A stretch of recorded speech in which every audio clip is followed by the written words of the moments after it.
Lily, 34, woke up in a hospital bed with pain burning through her ribs and a tube in her throat. A nurse told her her newborn daughter, Grace, was in the NICU, alone. Her own mother, Carol, had chosen a casino night over coming to the hospital. As Lily blinked through the haze, memories came rushing back. For 9 years she had quietly sent her parents $4,500 every month. Nearly $500,000. Not once had anyone said thank you. She had done it because she believed family should help each other.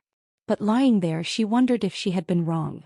3 hours after Lily canceled every automatic transfer, the hospital door opened.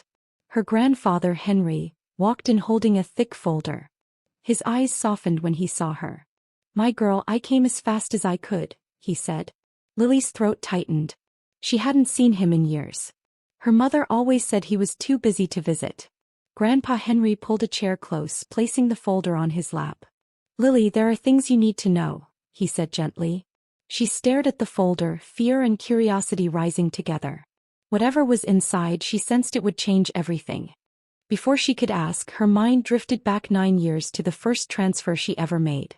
She was 25, freshly graduated, holding her first real paycheck.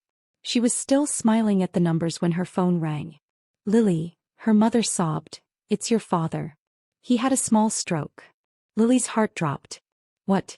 Is he okay?" Carol sniffed dramatically. "We don't have good insurance, the medical bills are piling up and we're behind on the mortgage. They're talking foreclosure." Lily gripped the phone. "How much do you need?" Carol whispered, $2,000 a month. "You're the only one who can save us." Lily agreed instantly. "Of course, Mom. I'll set up the transfer tonight." Carol lowered her voice. "One more thing. Don't tell your father. He'd be ashamed knowing you're helping us." Lily nodded even though Carol couldn't see her. I won't tell him." That night she opened her laptop and set the automatic transfer. She didn't expect thanks, but she expected honesty. Instead, Carol simply said, "This is what daughters do." No warmth. No gratitude. Just expectation. Days later, Lily saw a photo on Anna's Instagram. Anna smiling with a new Louis Vuitton bag. "Best mom ever," the caption read. Lily stared at the photo, confusion gnawing at her. She almost called Carol to ask how her family was struggling while Anna was buying designer bags. Almost.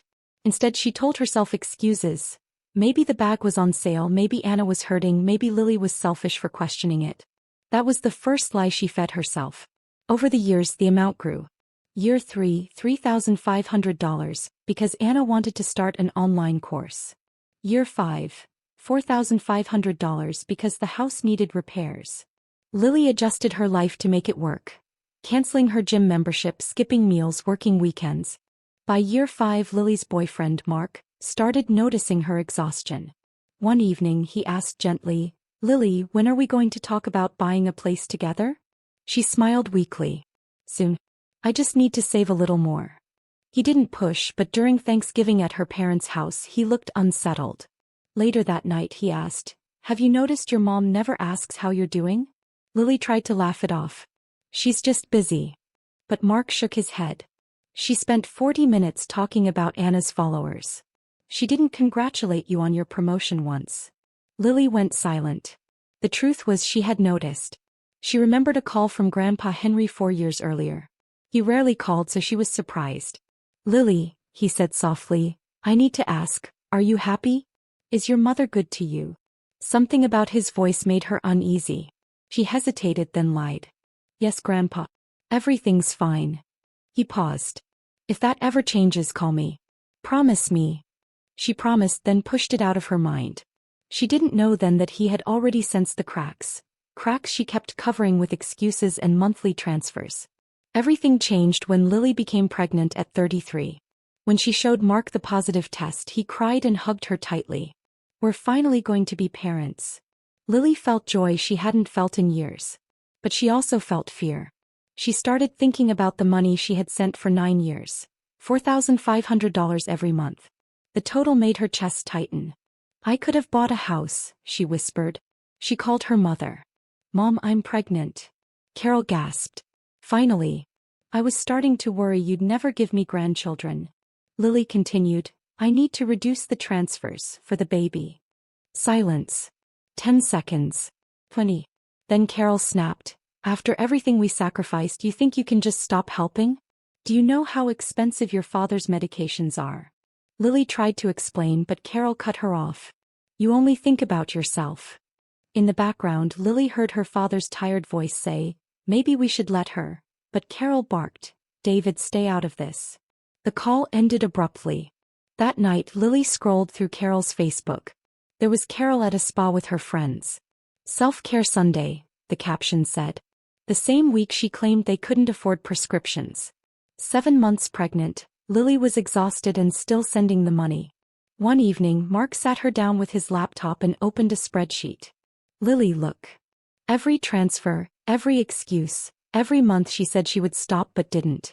This is $486,000, he said quietly. That's our daughter's college fund. That's 2 homes. Lily tried to defend her mother, but the words crumbled. Mark pointed at another tab. Screenshots of Carol's posts. New furniture, trips, expensive outings. Your mom says they're drowning in bills, but they're living well. Lily, if you keep doing this, what will our daughter learn? Lily stared at the spreadsheet, her throat tight. Mark reached for her hand. I'm not telling you what to do, he said quietly. But you need to ask yourself something. If you stop sending the money and they get angry, what does that tell you? Lily whispered, what if they hate me? Mark squeezed her hand. Then you'll know the truth. She wasn't ready for the truth. Not yet. But the universe has a way of forcing decisions. 2 months later, Lily lay in a hospital bed with a punctured lung, broken ribs, and her baby delivered early. It happened on a rainy October night. Lily was 36 weeks pregnant, exhausted from a late meeting. She remembered texting Mark. Drive safe. Love you. Then the rain, pouring so hard that headlights blurred. At Maple and 5th she had a green light. She remembered that clearly, green meaning safe. A pickup truck ran the red. Metal screamed. Glass exploded. Pain tore through her chest and stomach. She couldn't breathe. Paramedics pulled her from the car. She's pregnant, someone shouted. Lily tried to speak, tried to beg them to save the baby first, but no sound came. Darkness swallowed her. She woke 14 hours later in the ICU, dazed and aching. Panic rose as she reached for her stomach. Flat now, empty. A nurse understood instantly. Your daughter is alive, she said softly. She's in the NICU. She's small but strong. Tears streamed down Lily's face. Then she croaked, where's my husband? On a flight, the nurse said. He'll arrive soon. Bye, mother? Lily asked. The nurse hesitated. That hesitation said everything. No family has come yet. No one. Not her mother. Not her sister. No one. Lily stared at the ceiling, a crack down the middle like her heart. Meanwhile, thousands of miles away, Mark was in his Seattle hotel room preparing for a morning presentation when his phone rang. Mr. Harris, the doctor said, your wife has been in a serious accident. We performed an emergency C-section. Your baby is stable in the NICU. Your wife is critical but stable. Mark felt the world tilt. He ran through the airport begging for an earlier flight, but the soonest was 6 hours away. Desperate, he called the one person closest to Lily, her mother. The phone rang. Hello. Carol answered cheerfully. Music chimed in the background. Carol, it's Mark, he said urgently. Lily's been in a terrible accident. She's in surgery. Please, you're 20 minutes from the hospital. I need you to go hold the baby until I get there. There was a pause. Tonight? Carol asked. Yes, now, Mark insisted. Your granddaughter is alone. Another pause. Then Carol sighed. Mark, I promised to watch Anna's cat. And honestly, Lily always has these emergencies. Her sister never has these problems. Mark froze. He heard slot machines. You're at a casino? I'm having a night out, she snapped. She'll be fine. Call me tomorrow. Mark stood there in the middle of the airport, stunned. Carol, your daughter almost died, he said, voice shaking. Your granddaughter was born early.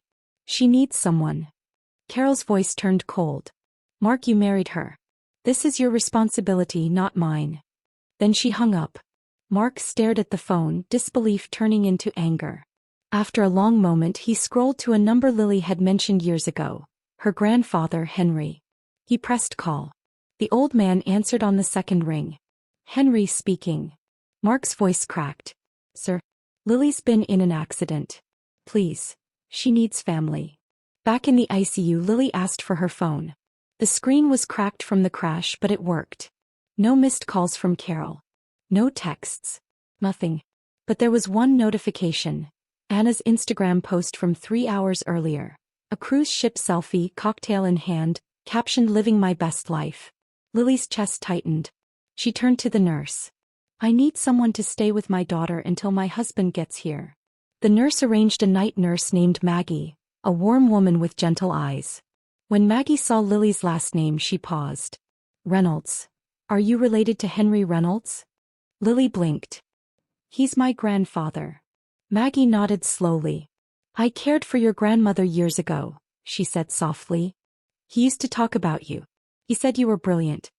He said he regretted not speaking up sooner. Lily's breath hitched. She didn't know what to say. Maggie handed her a small note.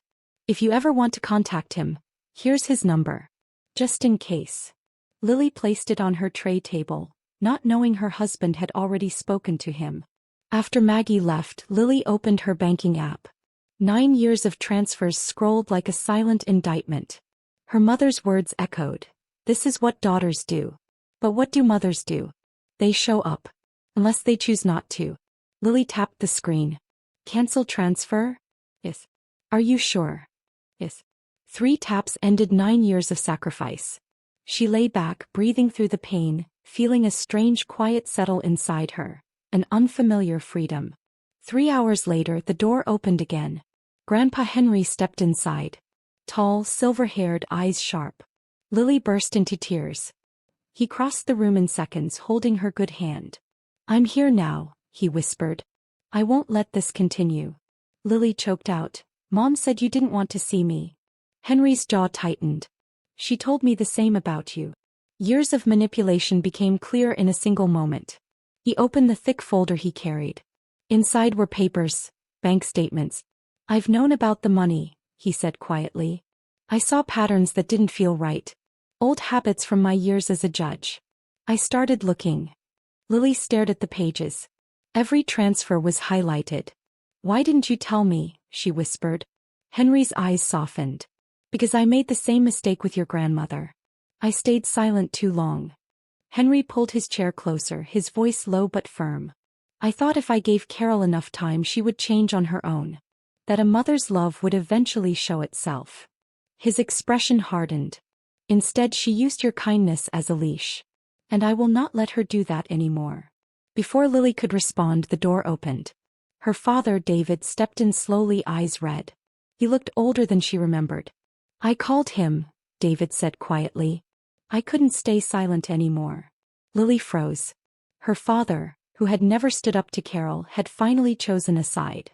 Before she could speak, the door swung open again. Carol appeared, dressed neatly, makeup flawless, perfume strong. She froze seeing Henry already there. Dad, she said sharply. You didn't tell me you were coming. Henry didn't move. You arrived 6 hours late, Carol. Where were you? Her eyes darted. I got stuck in traffic. David stepped forward. You were at the Desert Rose Casino. I tracked your phone. Color drained from Carol's face. She forced a shaky smile. I was with friends. Am I not allowed to relax? Henry's voice was ice. Not while your daughter was in surgery. Carol rushed to Lily's bedside, reaching for her hand. Honey, I came as soon as I heard. Lily pulled her hand away. Stop. Carol blinked. What? Lily's voice was hoarse but steady. I know what you told Mark. Carol flinched. Lily continued. You said, Lily always has these emergencies. You refused to come because of Anna's cat. Carol swallowed hard. You're twisting things, sweetheart. You don't understand. No, Lily said softly. I understand perfectly now. The room fell silent. Carol looked around, searching for sympathy. None came. Henry lifted the folder. Carol, I want you to see something. He held up the stack of bank statements. This is every transfer Lily has made to you for 9 years. $486,000. Carol's lips parted. That money was... Don't, Henry cut in sharply. Do not lie to me. He picked up a printed email chain. 3 years ago you asked me to change my will. You wanted everything left to Anna. You said Lily already had enough. Lily stared in disbelief. Carol whispered, "That's not what I meant. I was trying to help the family." Henry stepped closer. "You stood in my living room last Christmas and told me Lily refused to help with medical bills." He pointed at the statements. "She paid everything." Carol's mouth opened and closed. No words came. David looked at Lily, guilt etched into his face. "I should have stopped it earlier," he said quietly. "I was afraid." Carol spun toward him. "You betrayed me. After everything I've done." David's voice broke. "What have you done, Carol? Besides spending our daughter's money and calling her selfish?" Carol stared at him, stunned. For the first time the mask slipped. Henry's disappointment shifted toward David. "And you," he said quietly, "you knew this was happening." David lowered his eyes. "I knew some of it, not everything." Henry shook his head. "But you knew enough to stop it." David's voice trembled. "I was afraid of losing her. Afraid of making things worse." Lily watched him, unsure whether the sadness she felt was for him or herself. Carol scoffed. "So now I'm the villain? After all the sacrifices I made?" Henry's tone sharpened. "Name one sacrifice you made for Lily." Carol opened her mouth, but nothing came out. Silence filled the room until Carol tried again. "I kept this family together. I managed everything.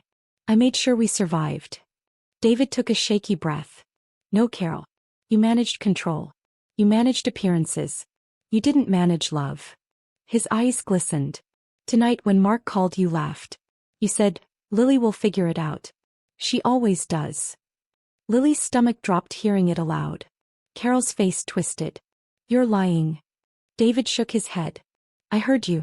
And I realized something. If Lily had died tonight, you still wouldn't have gone to that hospital."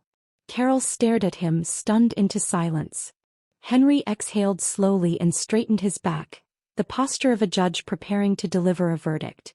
"Carol, tomorrow morning I'm meeting with my attorney. I'm changing my will." Carol's eyes widened. "Dad, no. Please, Anna needs responsibility," Henry cut in. "You've given her money her whole life and nothing else." Carol's voice trembled. "Lily doesn't need it. She has a husband, a career." Henry stepped closer. "And she still gave you nearly $500,000. She delayed her life to support you. And you repaid her with cruelty." Carol's mouth quivered. She had no defense left. Carol's composure cracked. "Dad, you can't do this. You don't understand. Lily doesn't appreciate." Henry lifted a hand. "No. What I understand is simple. Love is shown through actions. And yours have shown me everything I need to know." Carol turned desperately to Lily. "Honey, tell him. Tell him we can fix this.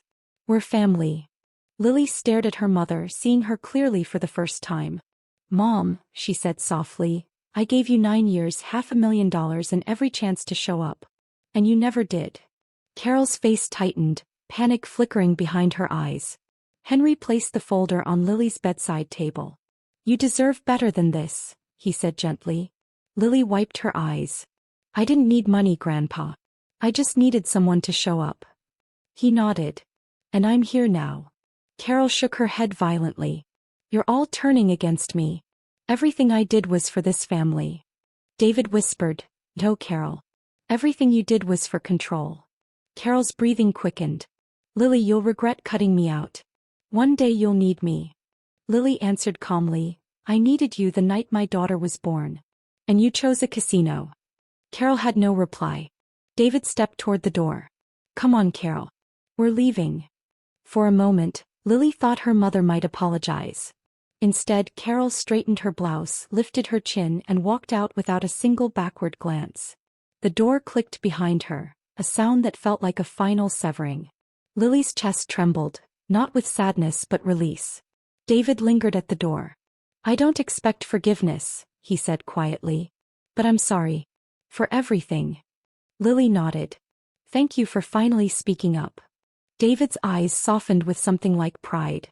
Then he left, closing the door gently behind him. When the room was quiet again, Henry sat at Lily's bedside. "You're not alone anymore," he said. "I'll help you with whatever comes next." Lily exhaled shakily. I don't even know where to start. Henry smiled. Start by healing. Start by loving that little girl waiting for you in the NICU. Start by building a life not shaped by guilt. Lily closed her eyes, letting his words settle. For the first time in years, the future didn't feel like a weight. It felt open. Light. Possible. Henry squeezed her hand. And Lily? She looked up. You deserve peace. 2 weeks later, Lily sat on her couch with baby Grace sleeping on her chest. Mark moved quietly in the kitchen making tea. Henry visited almost every day, bringing meals, stories, and gentleness Lily didn't know she needed. The monthly transfers had stopped, and Lily felt the difference instantly. Her savings grew instead of disappearing. She didn't hear from Carol. Not once. And surprisingly, the silence didn't hurt. David sent short messages now and then. Updates, small apologies, photos of the dog. Lily didn't know if she could fully forgive him, but she allowed the door to stay slightly open. A month later, Henry called with an update. The will has been changed, he said. Grace's future is secure. And whatever you choose moving forward, you'll never carry that burden alone again. Lily felt tears gather. Thank you, Grandpa. He chuckled softly. I should have stepped in years ago. Lily stroked Grace's tiny hand. We can't change the past, she said, but we can stop repeating it. Henry grew quiet. That's exactly what your grandmother used to say. After the call, Lily held Grace closer. You'll always know you're loved, she whispered. You'll never wonder where you stand. That night, Lily stood by Grace's crib and watched her tiny chest rise and fall. Mark came up behind her, wrapping his arms gently around her waist. You did something brave, he murmured. Lily shook her head. I did something necessary. She kissed Grace's forehead. She'll grow up seeing a mother who knows her worth. Mark smiled. And a family who shows up. Lily exhaled deeply, feeling the weight of 9 long years fall away for good. Her family wasn't defined by blood anymore. It was defined by presence, love, truth. And for the first time, Lily finally felt free.